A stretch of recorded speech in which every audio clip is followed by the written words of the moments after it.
So the type of Airedale I want to be a little bigger. I mean, anyone will tell you a big boar coon could really put a hurting on a dog and cut him up pretty good. Yeah. So for me, a bigger Airedale with some grit is going to be, you'll be able to take him coon hunting every night. And same thing with pigs. So the type of Airedales that I'm wanting to start breeding could be classified in the hog dog world as finders and holders. Okay. So they'll work as your strike dogs. You cast them out, and they'll follow a hot scent really good, and they'll track a cold scent to to a lesser degree. Mine will anyway, and so they'll find the pig, but also hold them and work as a type of a catch dog. And so what I'm breeding for is more of that. Breed them a little harder and a little grittier because some of these pigs, as you know, they're really they get big and they're mean. So you'd want a dog that can shut them down fairly quick and have the grittiness and stamina to keep them held down until I get there. And so main it's been mainly hog hunting has been my focus with these dogs because I don't have to have the curs and hounds and then catch dogs on top of that. These Airedales, if they're bred right and the way I want to, my vision for them is going to be that they can do it all in as far as hog dogs. And so that's kind of what I'm breeding more towards. Right. And a lot of people like don't realize that these pigs, they're big and they seem big and lumbering, but they have a lot of speed to them. Yeah. So speed and stamina and weight is pretty essential because they can run the pigs down, keep them pinned down and held until you get there. And sometimes it's a while that they're going to be caught on that pig before you find them. So that's more where that's about where I'm breeding towards Right. a dog that can do that. Mm-hmm. And my male, he already fits the bill. There's things that could be improved on. I wish he was a little rangier, but that was just from inexperience on my part. I kind of, you know, being around these German shepherds all my life, I kind of trained them to stay within eyesight of me.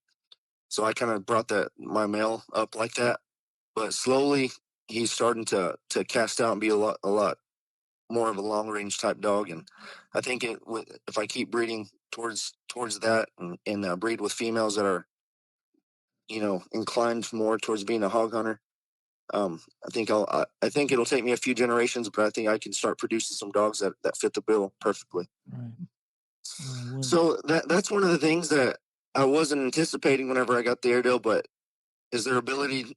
So when we talk about a hard dog, we talk about a dog that's hard hunting, mm-hmm. but also a hardy dog with few health problems and are able to withstand any type of climate. Mm-hmm. So here in West Texas, the weather changes pretty dramatically from month to month. So we could have during the summer, it's not uncommon to have days that are in the triple digits, 100 to 110 degrees, and they do fine. Just like any dog, they'll overheat. And but what surprised me is even with the heavier coat that they have. I mean, of course, you keep them trimmed down, you keep them groomed down, but it's they don't overheat the way some of my bulldogs have in the past, and Yeah. the way the way even a German Shepherd will overheat a little quicker than what these Airedales do.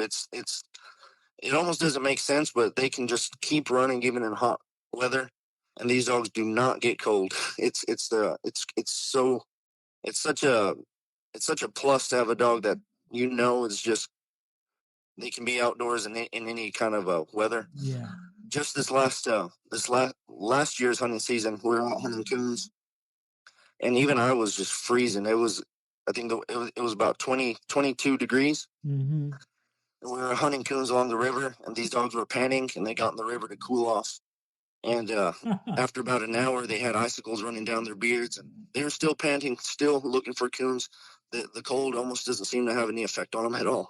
Wow. How are they with, like, say, smaller pets like cats or other dogs? Do they? Um, so a lot of the areas that I hunt, there's a giant feral cat population. So they kind of sometimes they'll tree a cat or they'll catch a cat on the ground, and Yeah. so I wouldn't trust them with cats. But the beautiful thing about this breed too is, growing up with German shepherds, and having the I've had a pit bull, I've had the bulldogs, and a dog fight is always in the back of your head. Yeah. Like I've, you kind of with all these different breeds, there's always that possibility of like, man, you never know. Mhm. But with these dogs that I've had very very few instances of dog aggression, and it's been good. With small dogs, it's their aggression's non-existent. I've taken them around, different family dogs, and you know, any small dog that just comes up onto our property and anything, they just, they pretty much ignore them. They'll sniff them a couple times, and then they're my dogs are geared towards one thing, and that's hunting, and that's all they care about.